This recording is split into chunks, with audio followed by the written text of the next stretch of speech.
성천교회 가족 여러분 반갑습니다. 반갑습니다. 오늘도 하나님 앞에 신령과 진정으로 경배드리고 은혜 받는 시간 되시기 바라겠습니다. 네. 이 시간 하나님의 말씀은 민수기 19장 11절로 13절의 말씀이 되겠습니다. 다 펼쳐보시기 바라겠습니다. 민수기 19장 11절에서 13절 말씀입니다.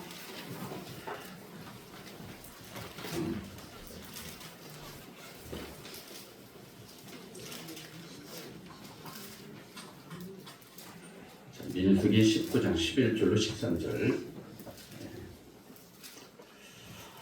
먼저 본문의 내용을 같이 한 목소리로 한번 읽어보시겠습니다. 다 같이 시작. 사람의 시체를 만진 자는 7일을 부정하리니 그는 제3일과 제7일에 이 제물로 스스로 정결케 할 것이라. 그리하면 정하려니와 제3일과 제7일에 스스로 정결케 아니하면 그냥 부정하니, 누구든지 죽은 사람의 시체를 만지고 스스로 정결케 아니하는 자는 여호와의 성막을 더럽히리라. 그가 이스라엘에서 끊쳐질 것은 정결케 하는 물을 그에게 뿌리지 아니하므로 깨끗게 되지 못하고 그 부정함이 그성이라. 아멘. 네, 잘 읽어주셨습니다. 오늘은 3월 1일이죠. 공교롭게 공휴일에 주일도 겸하게 됐습니다. 우리가 3일절이라 하게 되면 꼭 한번 생각해 봐야 되겠죠. 우리 종교인은 먼저는 자기가 속해 있는 나라, 국적이 있는 것이고, 또 영적인 측면에서는 영적인 국적이 있는 것입니다. 우리의 육신의 국적은 대한민국인 것이죠. 영적으로 본다면 이제 하늘에 시민권이 있는 사람이 있고, 아직 하늘에 대해서 무슨 말인지도 모르는 천지분간을 못하는 철부지와 같은 신앙인의 모습도 있습니다. 아멘. 또 신에 대해서 부정하고 인정하지 않는 무신론자, 비신론자, 타종교 많은 분들이 이 지구촌에 공존하고 있습니다. 어쨌든 간에 사람이라면 좀 육의 것도 알고 영의 것도 아닌 것이 좋겠죠. 오늘 3일절이니까 3일절 하게 되면 1900 몇 년이요? 1919년 3월 1일 정오에 일제의 압박에 항거하는 날 아니겠습니까? 전 세계의 민족의 자주 독립을 선언하고 온 우리나라 민족이 총궐기에서 평화적 시위를 전개했던 기념비적인 날입니다. 올해로 107주년 기념의 날입니다. 그러한 고귀한 순국 선열들의 희생이 있었기 때문에 이렇게 우리가 편하게 살고 있는 줄 믿습니다. 어떤 공휴일이 그냥 쉬는 날, 노는 날이 아니라 의미를 되새겨보고 나라를 위해서 순국하신 분도 한번 생각해보고 순국 선열, 그 이후로도 여러 전쟁 때 희생된 분도 많이 있고, 고마움을 마음속으로 좀 느끼기도 하고, 또 할 수만 있으면 애국심이 좀 필요한 거 아니겠습니까? 자, 우리는 이제 사실 일제 치하에 우리 조상님들이 고생도 많이 하시고, 일본은 우리나라를 괴롭히는데 사실상 일제 치하뿐만 아니라 저 조금 거슬러 올라가 보면 조선시대 때에 임진왜란이 있었고 정유재란이 있었던 거 아니겠습니까? 그래서 어마한 이 나라가 풍전등화에 처해졌던 상황을 극복한 위대한 민족이라 할 수 있습니다. 아멘. 우리나라는 자타가 공인하는 것처럼 1000번 이상의 외세에 침략을 받았다. 그럼에도 불구하고 이렇게 완전한 단일 민족은 좀 흐려지기도 했지만 우리나라의 민족의 정통성, 정체성은 확실한 거 아니겠습니까? 조금 이제 3.1절을 기했으니까 조금 더 올라가 보면 조선시대 이전에는 고려시대 아니겠습니까? 고려시대도 얼마나 많은 또 외세 침략이 있었습니까? 대표적으로 거란족. 나중에 요 나라가 있었죠. 거란족이 고려를 삼키기 위해서 어마어마한 전쟁을 치렀고 그러한 상황에서도 극복을 한 것입니다. 강화도에 임시 여러 과정도 있었고 오늘 뭐 그 얘기를 하고는 하는 건 아니지만 그래도 우리 민족의 정통성 한번 생각해 볼 필요가 있습니다. 네. 고려시대 이전에는 어떤 시대예요? 삼국시대 아니겠습니까? 삼국시대 대표적으로 고구려 백제 신라. 그 고구려 때 얼마나 또 수많은 전쟁을 치렀습니까? 수나라가 있었죠? 네. 수나라. 고구려를 삼키려고. 고구려 삼키겠다는 것은 이제 우리 한반도를 삼키겠다는 상황에 삼국을 다 삼키겠다는 상황인데 고구려가 또 엄청나게 강했지 않습니까? 수나라가 이제 전쟁하고 망해버렸죠. 유언도 남겼어요. 제 얘들아. 고구려는 손대면 안 됩니다. 근데 또 당나까지 당태종화해서 우리나라 고구려를 침략을 했어요. 결국 뭐 을지문덕 살수대첩 생각나지 않습니까? 수나라 당나라에서 고구려에게 대패를 당한 건 그런 일이 있었습니다. 자, 그 전에는 또 무슨 나라가 있었어요? 삼국시대 이전에는 뭐 아무 생각 없습니까? 사실 뭐 그 전에 뭐 북부여다, 부여다 뭐 그 전에 이제 생각해 보면 조선 시대가 있었던 거죠. 조선 시대. 원래 고조선이라는 표현은 훗날에 이태조 이성계 이분이 조선에 어떤 정통성을 잇겠다 해서 고조선, 그러니까 예전에 세웠던 나라를 건국했던 나라가 고조선, 결국은 조선이라고 하는 것이죠. 그래서 고조선을 건국했던 그런 일이 있었습니다. 우리가 이제 왜 이렇게 잠깐 말씀을 드려보냐면 우리 민족이 얼마나 우수한 민족이라는 것을 좀 느껴보시라는 것입니다. 사실상 일제 치하나 임진왜란 때 그토록 사람을 괴롭혔지만 우리나라를 침략하고 대륙을 정복하겠다는 야망을 품고 우리나라를 짓밟고 갔지만 사실상 지금 일왕도 사실은 내 혈통은 백제인이다 그런 말 했지 않습니까? 사실은 자기 조상의 나라를 침범한 거지. 그럼 불효막심한 행동을 했다 이거죠 사실은. 그걸로 따지면. 그러니까 우리나라가 이제 고조선이다 해서 단군 왕검을 통해서 이제 고조선 시대. 그런데 우리 이제 고조선이다 하기에는 거기서 이제 막힌 걸로 생각하지만 고조선 이전에는 또 어떤 게 있었어요? 우리나라는 무슨 민족이라고 해요? 배달 민족이죠. 배달. 저 어떤 특정한 나라가 아니고 배달 민족이다. 배달 민족은 우편 배달이 아니고요. 밝은 민족이다 그 말입니다. 박달 민족, 밝은. 그래서 백의 민족. 그래서 빛이 강하게 되면 하얀색이라 하지 않습니까? 그래서 밝은 민족인 거예요. 배달 민족. 우리는 사실 이 단군 왕검이다 하게 되면 단군이 몇 분이나 계세요? 단군이 사람 이름입니까? 단군이라 하게 되면 우리가 이제 일대 왕으로 끝나버려요. 그러니까 이 일제 치하에 있을 때 우리나라가 사실은 어마어마한 민족인데 식민지 생활을 하다 보니까 역사가 완전히 왜곡된 거예요 사실은. 그러다 보니까 사실은 역사 그토록 다 옛날에 진나라 시황제가 모든 걸 다 태워버렸지 않습니까? 모든 자료, 역사 사료도 태워버리고 주간에 기록된 것도 태워버리고 심지어 많은 그 역사 기록이나 뿐만 아니라 학자들도 다 무덤 파서 죽여버리는 어마어마한 잔인한 일도 있었습니다. 왜 이런 말씀 드리냐? 일제 치하에 있을 때도 우리나라의 그 우수한 자료 이런 것들이 다 불태워 없어졌다는 사실이고 역사가 사실은 조작됐다 이런 말도 하지 않습니까?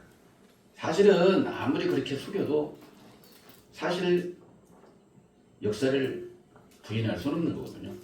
단군은 우리가 이제 보통 한 명이라 하지만 단군은 47명이라고 하지 않습니까? 그러니까 단군은 한 명이 보통 1000년 이상 뭐 2000년 가까이 다스렸다. 말도 안 되는 거예요. 한 사람이 무슨 2000년 다스려요. 이런 말도 안 되는 것을 그냥 개념이 없다 보니까 그런가 보다 했죠. 그러나 실제 47분의 단군이 있었다는 거죠. 그 중에 초대가 왕검이다 이렇게 얘기하는 것이죠. 그 전에 배달민족도 있었고. 사실 우리가 이제 배달의 결례다 이런 표현 하잖아요. 그러면 그 전에는 어떤 일이 있었느냐? 무슨 역사가 있었느냐? 환국이 있었다는 환국. 이걸 이제 뭐 위서다 여러 가지 말도 있지만 사실은 어쨌든 간에 우리나라가 이렇게 너무나 협소한 나라로 축소되다 보니까 힘이 없어서 그렇지 나중에는 더 어마어마한 민족이라는 게 드러나게 될 줄 믿습니다. 이 우리나라 보세요. 전 세계에 휩쓸고 있지 않습니까? 모든 게 K 문화예요. K, OK. 완전히 K가 다 전 세계를 심지어 뭐 거론되는 게 옛날 뭐 K-팝이다, K-뷰티다, K-드라마다 요즘은 뭐 K-김밥이다, K-라면이다. 그러니까 음식이고 뭐고 다 K-문화예요. 이게 사실은 우리 민족의 우수성의 유전자가 이제 때가 참에 그 역사가 전 세계에 울려 퍼지고 있는 줄 믿습니다. 문제는 그게 다가 아니에요. 그게 다가 아니고 하나님의 나라의 측면에서 이제 보게 되면요. 조금 전에 우리가 순국 선열을 생각했던 것처럼 우리는 종교적인 측면에서는 순교자를 생각할 수 있어요. 순교자. 순교자가 왜 필요했느냐? 나라를 되찾기 위해서 순교를 하신 거거든요. 왜 나라를 되찾게 해야 되느냐? 빼앗겼기 때문에 그래요. 누구한테 빼앗겼느냐? 사단 마귀예요. 사단 마귀. 왜 빼앗겼느냐? 지키고 다스리지 못했다. 못 지킨 거예요. 하나님께서 아담을 택하시고 동산을 지키고 다스리라 했는데 뱀의 미혹을 받아가지고 뭐 했어요? 빼앗겨버렸지 않습니까? 선악과를 먹고 이 아담과 하와가 뱀의 소속이 되고 만 거예요. 그 이후로 하나님은 이 지구촌을 버리지 아니하시고 시대마다 하나님의 합한 사람을 택한 것입니다. 아담 이후로 1000년이 지나서 노아를 택하셨고 600년이 지나 방주를 지으라 하셨고 그 이후로 아브라함도 택하시고 이삭, 야곱, 모세를 통해서 출애굽을 하신 것입니다. 예수님 때까지 약 1500년 기간에 걸쳐서 숱한 사인이 있었고 그래서 빛 대신 예수님께서 마귀와 담판을 벌인 거 아니겠습니까? 그때까지 세상은 다 마귀 속으로예요. 이 점을 깨달으셔야 되겠죠? 사탄 마귀에게 이 지구촌이 빼앗겨진 상태예요. 하나님의 아들 예수님이 이 땅에 온 것은 마귀의 일을 멸하러 오신 것입니다. 마귀가 이 지구촌을 사로잡고 있어요. 뱀이 뭐 될 때까지냐? 뱀은 종신토록 흙을 먹으라 했던 거예요. 뱀은 이미 승리자이기 때문에 전쟁에서 전리품이 있는 것처럼 뱀은 종신토록 흙을 먹게 돼 있어요. 흙이 뭐냐? 하나님도 없고 말씀도 없고 생기도 없는 모든 사람은 다 흙입니다. 사람을 지배할 수밖에 없는 상황에 처해져 버린 거예요. 그래서 아무 개념 없이 산다는 것은 사탄 마귀의 영역 아래에 있다는 것을 깨달으셔야 됩니다. 자기는 뭐 내 주먹 믿고 자기 신념대로 산다. 나는 삶에 성공했다. 하지만은 마귀의 늪에 빠져 있기 때문에 생로병사의 벽을 넘어서지를 못하는 겁니다. 생로병사의 벽을 넘어서지 못했다는 것은 결국 그것이 영적으로는 저주 아래 있는 거예요. 이해되십니까? 인류 세계는 저주의 늪에 빠지고 있어요. 사실은. 지금도 그렇게 되고 있고 하나님의 아들 예수님이 이 땅에 오신 것은 그러한 마귀의 일을 멸하러 오시기 위해서 오셨는데 예수님은 마귀와 마귀를 상대로 시험에서 이겼던 것입니다. 문제는 예수님의 출애굽의 역사가 다가 아니라 재림 때를 기약했다는 걸 깨달으셔야 됩니다. 예수님은 분명히 구약 성경대로 오신 메시아가 틀림이 없어요. 그럼 그걸로 다 이뤘다. 요한복음 19장 30절에 다 이뤘다고 하니까 구원도 다 이루고 뭐 다 이룬 것처럼 그런 철부지 같은 소리를 한다 이거죠. 다 이뤘으면 뭐하러 신약 성서가 있냐는 말이에요. 안 그렇습니까? 네. 필요하니까 있는 거 아니겠습니까? 네. 구약이 이 땅에 이루어진 것이지만 완전하지 못한 거예요. 그 예수님은 재림 때를 기약한 것입니다. 그 재림 때를 통해서 결과적으로 오늘날 진정으로 마귀 소굴의 세계에서 독립을 하는 역사예요. 독립. 우리가 육적으로는 3.1절 대한민국은 자주 독립을 선언하는 역사가 있는 것처럼 오늘날도 결국 우리는 영적으로 마귀 소굴에서 독립해야 된다는 걸 깨달으셔야 됩니다. 예수님이 빛으로 오셨고 예수님이 잠깐 계실 동안은 낮이었지만 예수님 이후로는 밤이었다는 것도 깨달으셔야 됩니다. 밤이 되었다는 것은 하나님이 역사하는 기간이 아니에요.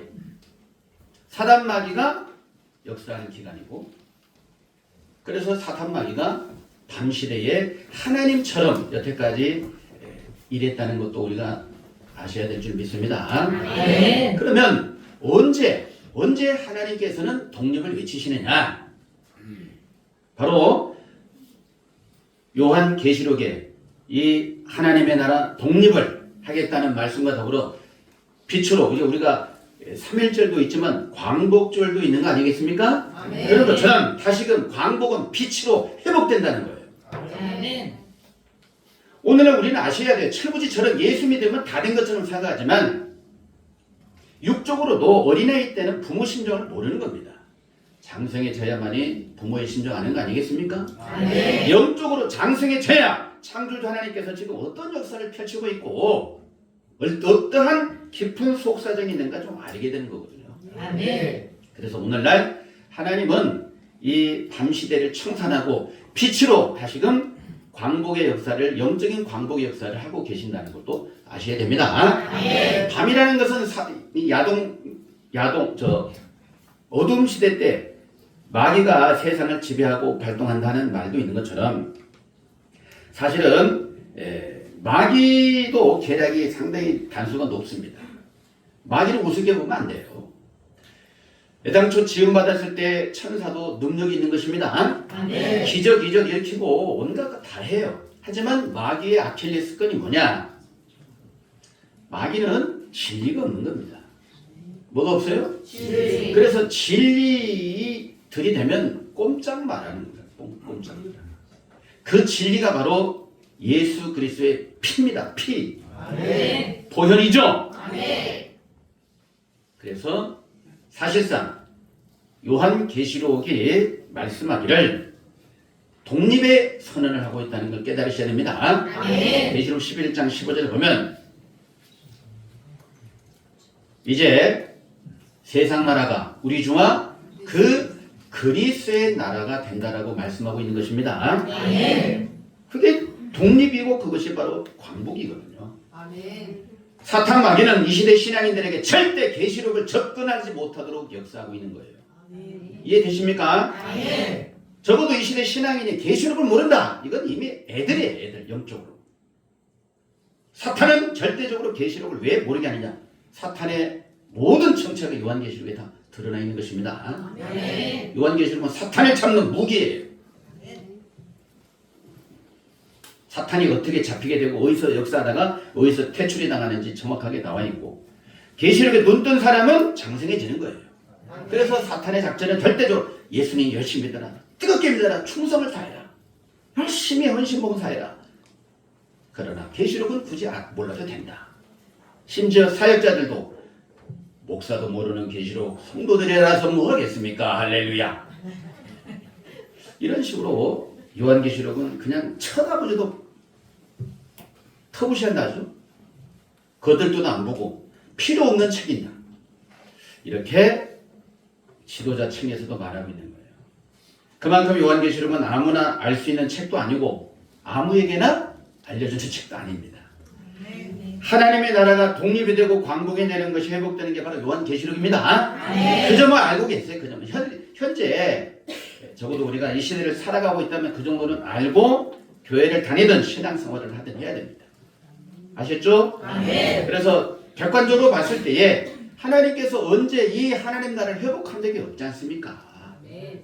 아담 이후로 멀쩡한 게 없었어요. 아무리 봐도 예수님 이후로 뭐 성령이라고 포장을 했지만 그 성령이 진짜 보혜사 성령인지 무슨 성령인지 구분도 안 돼요. 이 지구촌은 지금 가짜 보혜사가 판을 치고 있어요.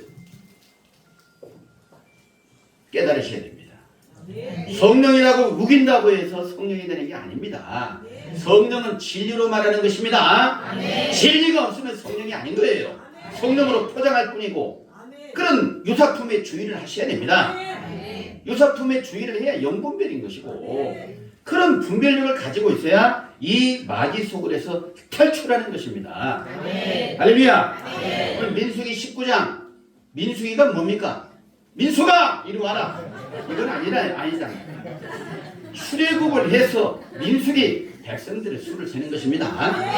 백성들의 숫자를 세는 게 민수기라고요. 우리가 아실 것은 민수기 이 말씀은 지구촌에 많은 사람이 쳐다보고 있는 것이고 무슨 말인지 나름대로 감을 잡아요. 문제는 뭐냐면 이 말씀을 지켜야 될 어떤 정통의 흐름이 뭐냐를 아셔야 되겠죠. 민수기는 바로 출애굽기 다음에 있는 겁니다. 출애굽을 하고 나서 이제 민수기의 말씀도 지켜야 의미가 있는 거예요. 먼저는 본문의 말씀을 먼저 살펴보고 이 말씀이 육적으로 어떻게 율법으로 어떻게 지켜졌고 오늘날 이 시대의 신앙인과는 어떤 관련이 있는가를 깨달으셔야 되겠죠. 오늘날 나 자신과는 어떠한 관계가 있는가 그런 측면의 그런 각도를 가지고 보셔야 진정한 생명력 있는 말씀으로 마음에 다가올 줄 믿습니다. 그러니까 민수기 19장 11절로 보시니까 사람의 시체를 만진 자는 7일을 부정하리니 그는 제3일과 제7일에 이 잿물로 스스로 정결케 할 것이라. 그리하면 정하려니와 제3일과 제7일에 스스로 정결케 아니하면 그냥 부정하니 그랬습니다. 사람의 시체를 만지면 7일 동안 부정한다고 되어 있죠. 그래서 3일과 7일에 씻어야 된다 안 씻어야 된다? 씻어야 되는 겁니다. 만약에 안 씻으면은 그냥 부정한 상태가 되는 거예요. 이건 하나님께서 주신 명령 아니겠습니까? 또 누구든지 죽은 사람의 시체를 만지고 스스로 정결케 아니하는 자는 무엇을 더럽힙니다? 여호와의 성막을 더럽힙니다. 그가 이스라엘에서 끊쳐질 것은 정결케 하는 불을 그에게 뿌리지 아니하므로 깨끗게 되지 못하고 그 부정함이 그대로 있다 하기 때문에 이것은 일단은 이 말씀을 지켜야 될 사람이 누구였느냐? 바로 출애굽을 한 모세를 따라 인도받은 이스라엘 민족인 것입니다. 여기 보니까 시체를 만진 자는 7일 동안 부정하고 씻지 않은 사람은 무엇을 더럽힌다고요? 여호와의 성막을 더럽힌다. 왜 갑자기 여호와의 성막을 더럽힌다는 말이 나왔느냐? 이걸 먼저 생각해 봐야 돼요. 출애굽을 해서 그러니까 애굽에서 탈출하는 게 출애굽이죠. 엑소더스라고 표현하잖아요. 그래서 모세의 인도로 이 400년 동안을 종살이 하다가 탈출을 했어요. 그래서 출애굽을 해서 이제 시내산에 정착해서 시내산에서 하나님의 명령을 받고 성막을 지었던 것입니다. 그래서 이 출애굽한 그 사람들이 군대처럼 사실 이스라엘 12지파로 이제 배치가 된 거거든요. 그래서 지금 이 민수기의 시점은 하나님의 성막, 그 회막을 중심으로 12지파가 동서남북에 진을 쳤던 거예요. 그게 바로 민수기 2장의 지시의 말씀인 것입니다. 하나님의 성막 옆에는 이제 레위지파가 있고 나머지 12지파가 동서남북에 배치가 된 거예요. 그래서 이때에 시체를 맞은 사람은 씻지 않으면 여호와의 성막을 더럽힌다는 말, 성소를 더럽힌다는 말이 그래서 있는 것입니다. 더 나가서 민수기 19장 16절에 보시면 누구든지 들에서 칼에 죽이운 자나 시체나 사람의 뼈나 무덤을 만진 자라면 역시 7일 동안 부정한다. 왜 굳이 시체를 만졌다고 하는가? 시체를 왜 이렇게 강조하느냐? 또 들에서 칼에 죽이운 자, 들에서 칼에 죽이운 자가 있어요. 또 죽은 자 시체, 또 사람의 뼈, 또 무덤을 만졌으면 역시 7일 동안 부정한다. 이런 사람도 역시 씻어야 된다는 거예요. 자, 그 다음에 20절부터 21절까지 마저 보겠습니다. 한번. 사람이 시작. 사람이 부정하고 스스로 정결케 아니하면 여호와의 성소를 더럽힘이니 그러므로 세대 중에서 흩어질 것이니라. 그는 정결케 하는 물로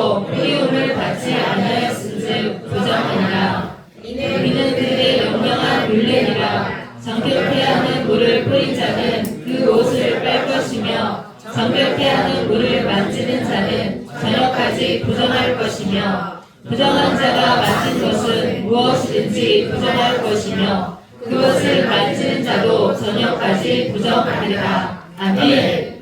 예, 사람이 부정하고도 씻기지 정결케 아니하면 성소를 더럽힌다고 강조하셨고, 그 다음에 어디에서 끊어진다고요? 총회에서 끊어진다고. 총회.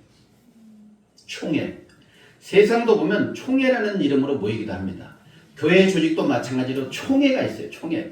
보면 각 교단마다 뭐 총회가 있고 총회장도 있고 노회장도 있고 다 있는 거예요. 유사품에 주의를 해야 됩니다. 하나님의 나라는 진짜 총회, 모세 때 총회가 있었던 것입니다. 그런데 어쨌든 간에 쉽지 않은 사람은 결과적으로 총회에서 끊어질 정도로 부정한 사람으로 취급받고 있다는 것도 생각해야 됩니다. 문제는 이렇게 부정했으면 부정 자체로 끝나는 게 아니라 씻으면 되는데 안 씻으니까 문제가 되는 거죠. 사람이 살다 보면 부정해질 수가 있다니까요. 그러나 물로 씻어야 되는 것입니다. 대신에 아무 물이 아니라 아까 무슨 물로?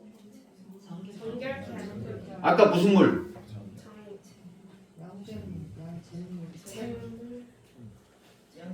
그렇죠. 잿물인 것입니다. 잿물로 씻으라고 했어요. 아무 물이나 씻어지지 않습니다. 그 잿물이 바로 정결케 하는 물이 되는 것이죠. 아무 물로 씻어지는 게 아니에요. 잿물이 따로 있습니다. 그래서 문제는 뭐냐면 21절에 보니까 이는 그들의 무슨 율례? 영영한 율례. 영영한이라는 것은 영혼이란 말도 같은 맥락 아니겠습니까? 모세 시대 때 주의한 여러분들이 생각할 게 있어요. 하나님께서 모세를 통해서 뭔가 역사를 하고, 그러니까 뭔가 지시를 하시고 명령하십니다. 그 다음에 꼭 하신 말씀이 이는 너희가 지켜야 될 영원한 규례로 대대 지킬지니라. 이런 말씀이 꼭 첨가가 됩니다. 이것도 마찬가지예요. 영영한 율례입니다. 그랬던 거죠.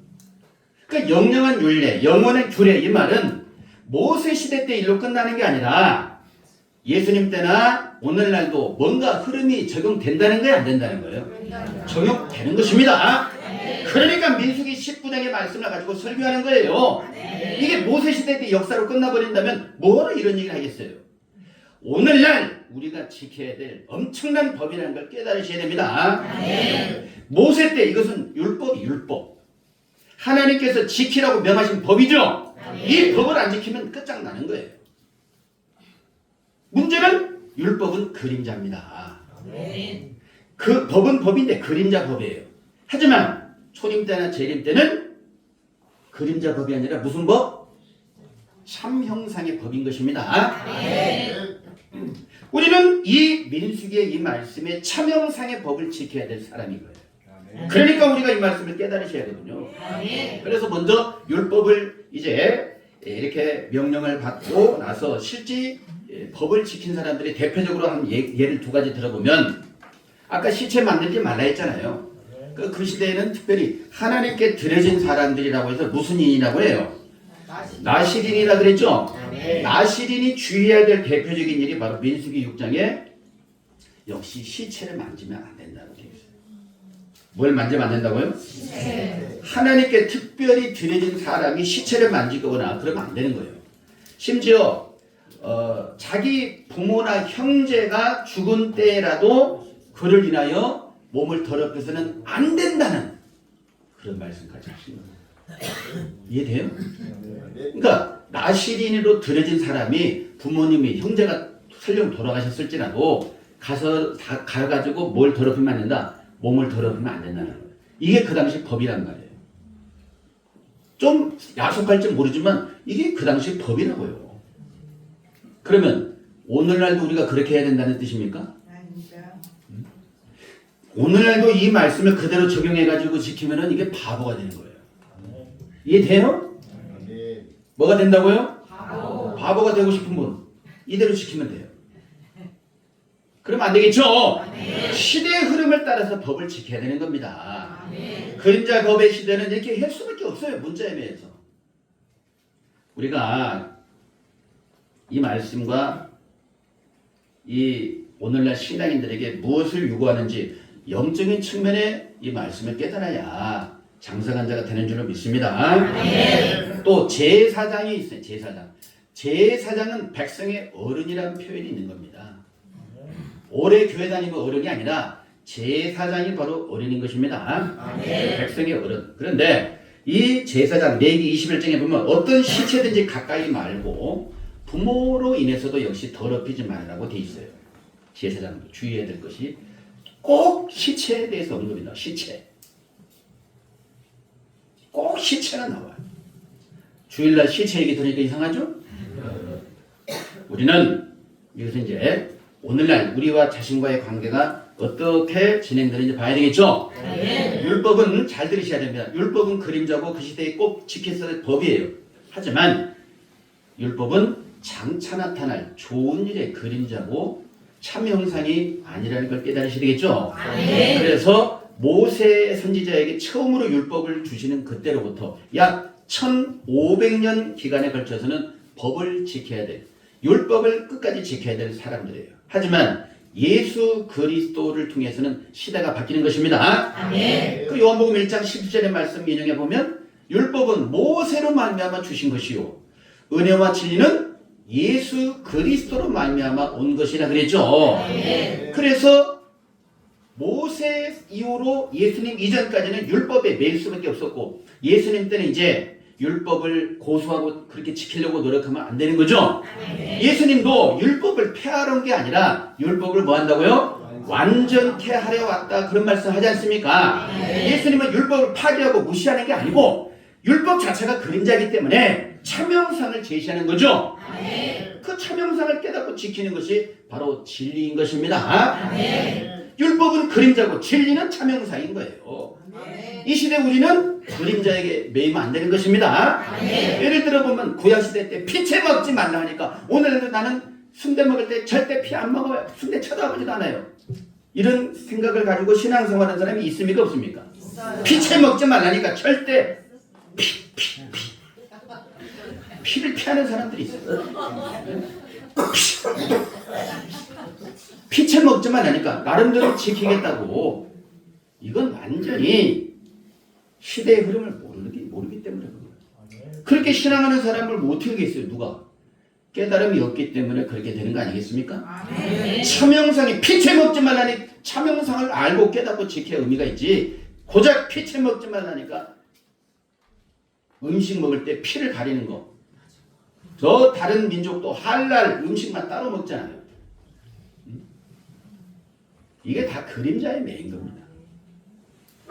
그만큼 시대가 어둡다는 거예요? 환하다는 거예요? 자기는 거룩하게 보인 것처럼 보이지만 하나님 보실 때는 철부지입니다. 뭐라고요? 철부지. 언제 철들래? 아직 철이 안 들었어요. 철부지라는 건 뭐냐면 시대의 흐름을 모르는 사람들을 철부지라고 하는 겁니다. 적어도 우리가 철부지가 되어서는 안 될 줄 믿습니다. 그래서 히브리서 10장 1절 기억해야 되겠죠? 율법은 장차 나타날 좋은 일에 뭐라고요? 그림자요. 참형상이 아니라 했죠? 해마다 늘 드리는 바 같은 제사로서는 나오는 자들을 언제든지 온전케 할 수 없다. 율법으로는 절대 온전케 할 수 없고 그림자적인 법이에요. 누구를 통해서 온전히 되느냐? 예수님을 통해서 온전히 되는 거예요. 그럼 예수님 그 공생의 기간 끝나버리고 또 계속 온전히 되는 것이 아니라 다시 밤이 돼버리는 겁니다. 다시 원점이 되고 마는 겁니다. 그래서 기독교 세계는 나름대로 교회가 교회 생활 또 교회 시대가 있었지만 사실은 밤시대예요. 대신에 사탄 마귀는 굉장히 포장을 잘해요.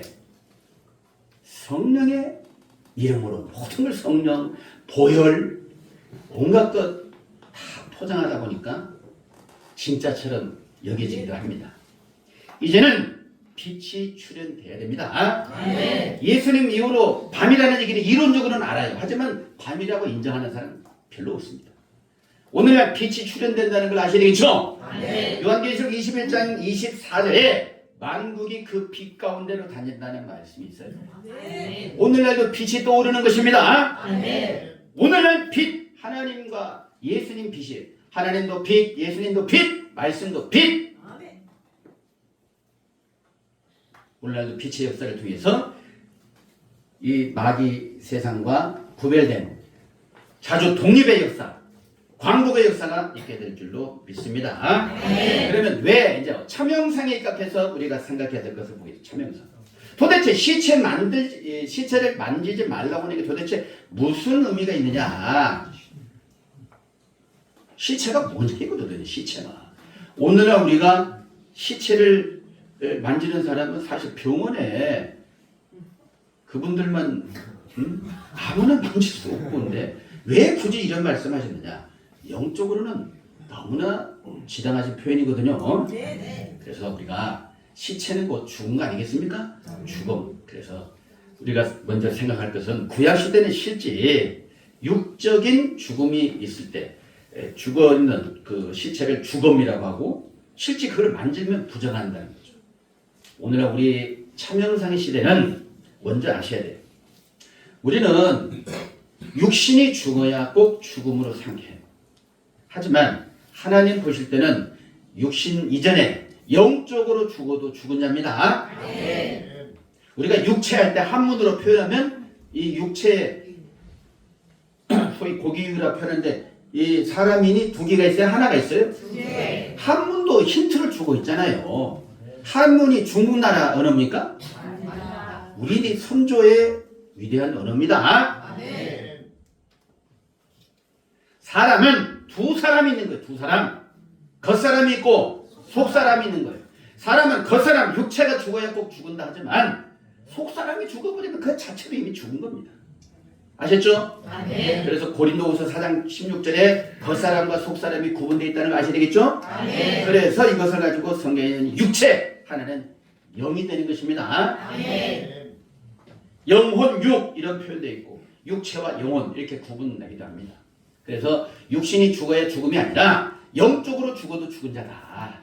할렐루야. 최초로 산 자는 바로 아담입니다. 하나님께로부터 최초 생기받은 사람이 아담이에요. 하지만 선악과 먹고 죽었어요? 안 죽었어요? 선악과 먹으면 정녕 죽으리라 했잖아요. 누가 먼저 먹었습니까? 하와가 먹고 자기 남편에게도 주매 그도 먹었다고 돼 있죠? 그러면 죽어야 돼? 안 죽어야 돼요? 죽었는데 그 이후로 살았어요? 죽었어요? 살았지 않습니까? 대화적으로 계속. 이건 선악과 먹으면 근본적으로 육신 이전에 뭐가 죽었다? 영적으로 죽어버린 것입니다. 이미 그래서 아담과 하와는 시체입니다. 그래서 창세기 3장 19절에 너는 흙이니 뭐로 돌아가라? 흙으로 돌아가라. 할렐루야. 뱀은 결과적으로 그 흙을 지배하고 산 거예요. 이해됩니까? 원래부터 생기가 없는 사람도 흙이고 생기가 있다가 빠져나가 소멸된 사람도 흙이고 뱀은 그런 사람들을 사탄마귀는 그런 사람을 종신토록 지배하고 산 겁니다. 할렐루야. 오늘날 심각해요. 오늘날 교회 다니는 사람이 다 산 자가 아니라 하나님의 진리의 말씀이 없으면 다 죽은 자입니다. 선악과 먹은 자는 다 죽은 자죠. 자기가 뱀의 소속인지도 모르고 있으면 그게 심각한 거죠. 그래서 시체라는 것은 그런 원리가 되는 것이고 또 예레미야 때도 하나님을 떠난 자가 흙에 기록된다고 되어 있는 거예요. 누구든지 하나님과 하나 되지 않은 사람은 흙입니다. 예수님도 마태복음 8장 21절 이하에 죽은 자들로 저희 죽은 자를 장사하게 하고 너는 나를 쫓으라 그랬죠? 예수님은 죽은 자가 둘이 나오고 제자 한 사람이 우리 먼저 부친을 장사하게 하고 난 다음에 주를 따르게 하옵소서 했지 않습니까? 예수님 똑같은 맥락이에요. 죽은 자들로 저희 죽은 자를 장사하게 하고 너는 나를 쫓아라. 죽은 자가 죽은 자를 어떻게 장사하겠습니까? 영적으로 죽은 자가 있고 육신이 죽은 자가 있다는 뜻입니다. 그러니까 육적 죽음도 있고 영적 죽음도 있는 거예요. 이런 점을 우리가 생각한다면 그래서 우리가 범죄하면 범죄 중에 가장 큰 범죄가 선악과 먹는 거거든요. 선악과에 대한 이 내용은 엄청난 비밀 아니겠습니까? 선악과는 한마디로 말하면 선악과는 먹음으로 해서 결국은 우상을 숭배하는 것이고 우상을 믿고 따르니까 다른 신을 섬기는 거거든요. 한마디로 사탄의 교리를 먹는 게 선악과 먹는 거예요. 사탄의 진리가 아닌 것, 진리가 아닌 모든 것, 성경을 근거로 해서 진리가 아닌 건 다 선악과입니다. 선과 악이 섞인 과일 아니겠어요? 옛날에는 선악과, 지금도 그래요. 천도 복숭아가 선악과로 간다는 거예요. 마귀 한 놈이 가지면 사과가 선악과를 한다. 이런 식으로 철부지 같은 소리를 지금도 하고 있다는 거죠. 이제 눈을 떠야 될 줄로 믿습니다. 성경을 논하되 성경의 말씀의 본질이 아닌 건 다 선악과입니다. 그건 마귀가 주는 거거든요. 그래서 선악과를 먹었다는 것은 선악과를 준 사람이 누구냐? 우상이거든요. 거짓 스승이 바로 우상인 줄 믿습니다.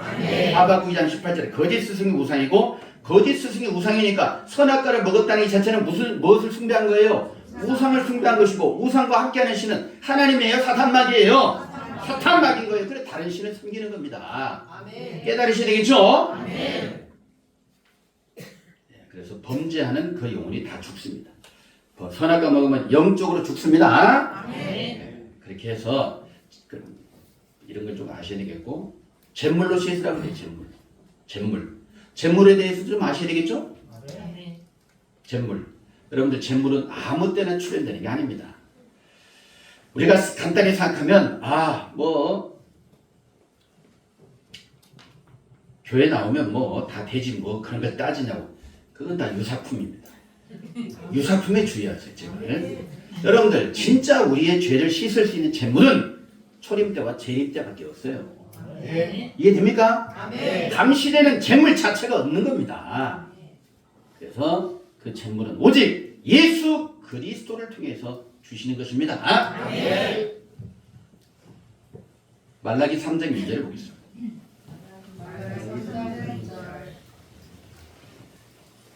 말라기 3장 2절입니다. 예, 자막이 있으니까 한번 같이 크게 읽어보죠. 시작. 그의 임하는 날을 누가 능히 당하며 그의 나타나는 때에 누가 능히 서리요. 그는 금을 연단한 자의 불과 흡혈하는 자의 잿물과 같을 것이라. 아멘. 그의 임하는 날을 누가 능히 당하며 그랬죠? 그의 임하는 날은 누가 임하는 날? 예수님께서 임하시는 날이 되겠습니다. 하나님이 오시고 예수님이 오시는 그날이에요. 누가 능히 당하며 그의 나타나는 때 누가 능히 서리요. 그는 금을 연단하는 뭐와 같고 불과 같고, 또 표백하는 자의 뭐예요? 잿물. 예수님을 통해서 잿물을 주시는 것입니다. 그 물로 씻어낸 사람이 죄를 씻는 것이에요. 그래서 시체를 만진다는 것은 육신이 죽어야 시체가 아니라 2000년 당시 유대 교단의 수많은 사람이 하나님을 믿노라 했지만 알고 보니까 산 자입니까? 죽은 자입니까? 영적으로 다 죽어버린 거예요. 서기관 바리새인들은 뱀이라 그랬죠? 독사의 자식이다, 뱀이다 이런 말 했어요. 그러니까 독사의 교리 먹고 다 죽어버린 게 영적으로. 바로 서기관 바리새인들이 바로 선악을 알게 하는 나무가 되는 줄로 믿습니다. 그를 통해서 주는 교리가 바로 선악과예요. 그 유대교단의 사람이 다 먹었잖아요. 다 먹었어요. 근데 다 죽어서 안 죽었어요? 그래서 다 시체입니까? 시체 아닙니까? 시체라니까요. 시체. 그래서 이 율법을 지켜야 될 사람이 바로 출애굽을 한 사람이고, 그런 것처럼 이 말씀을 지켜야 될 사람은 사실 예수님의 그 진가를 알고 예수님을 구주로 시인한 바로 영적 이스라엘 민족 12제자와 그 120문도 이런 분들이 지켜야 될 법인 겁니다. 말씀이 무슨 말 초점이 잡히십니까?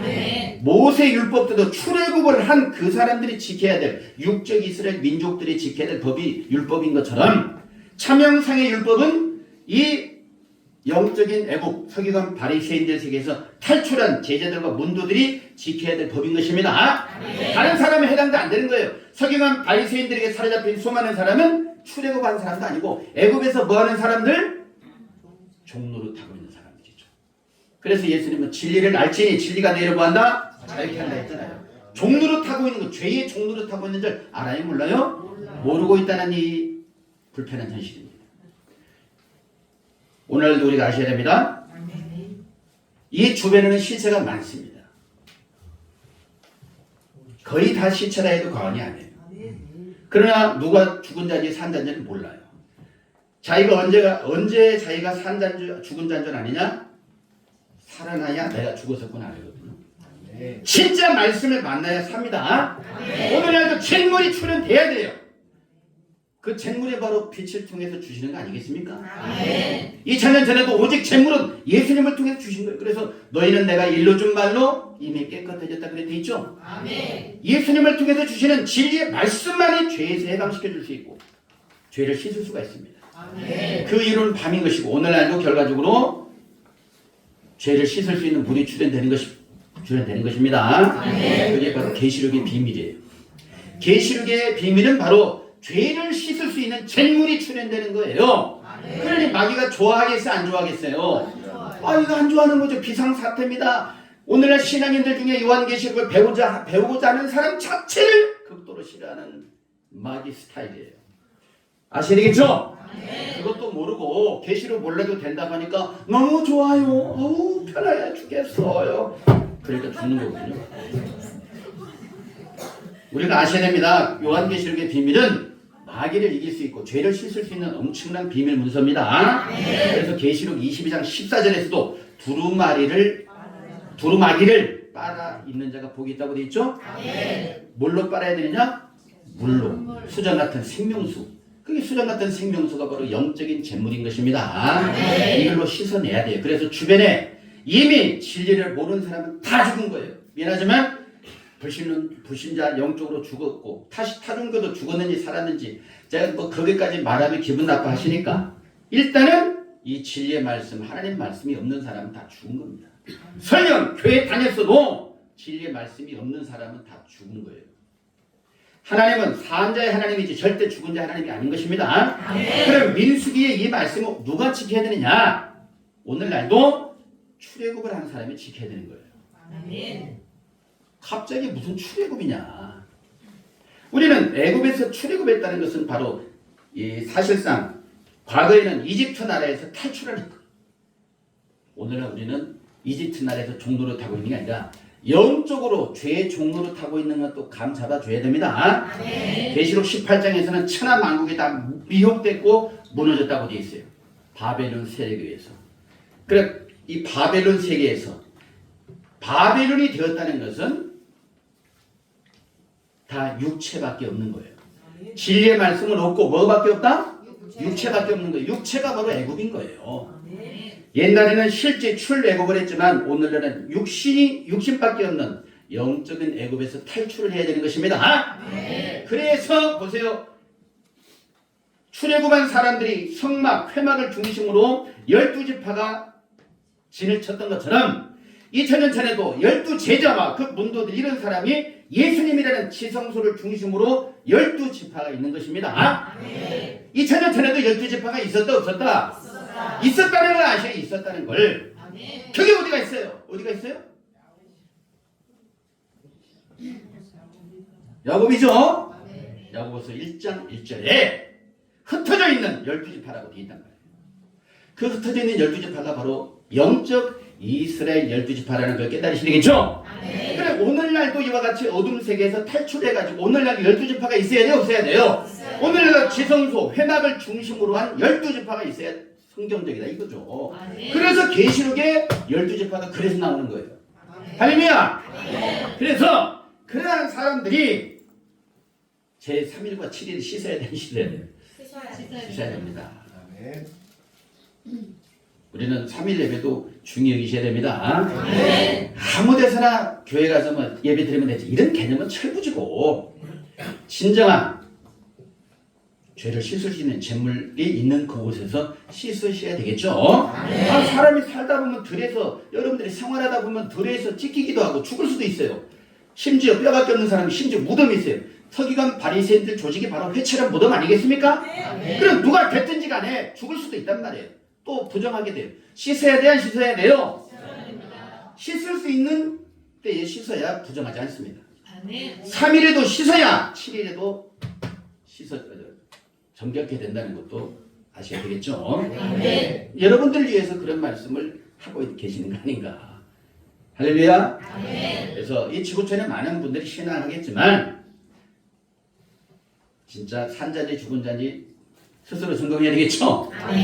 영적인 애국도 있는 거예요. 영적인 애국.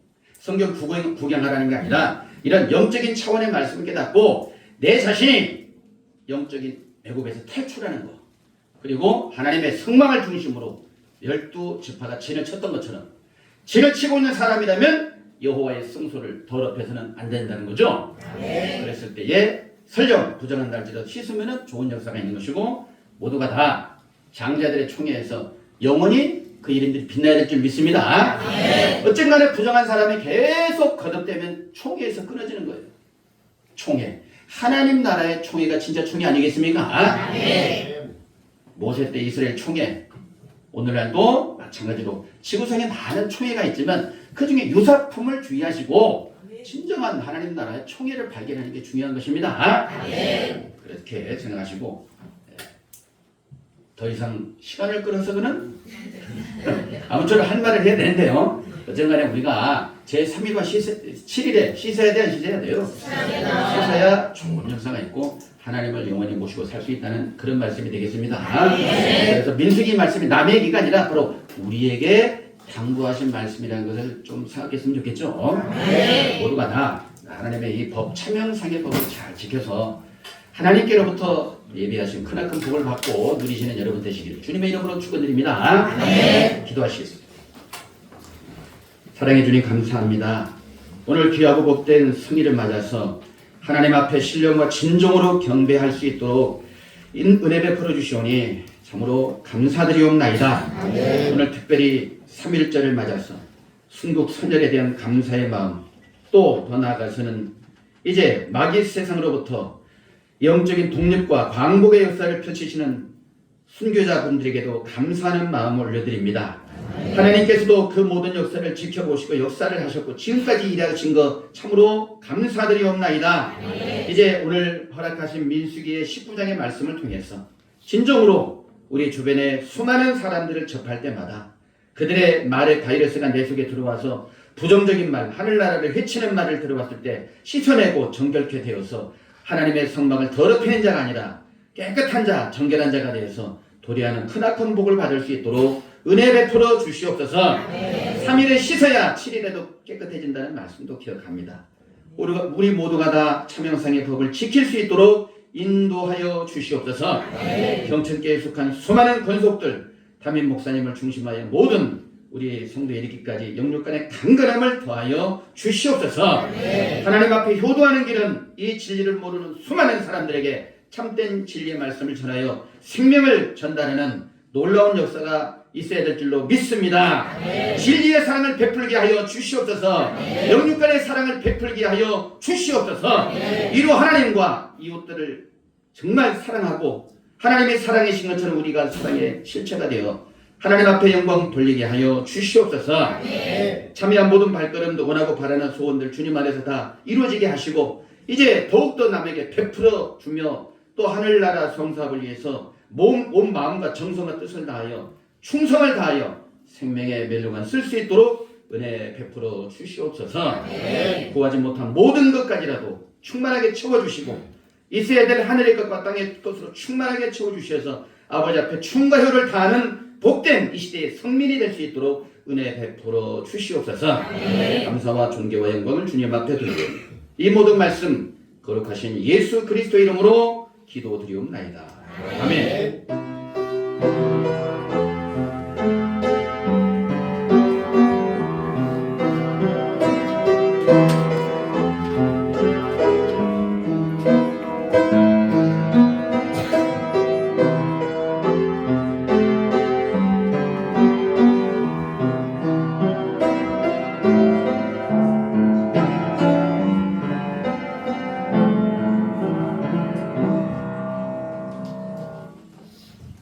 네, 감사합니다.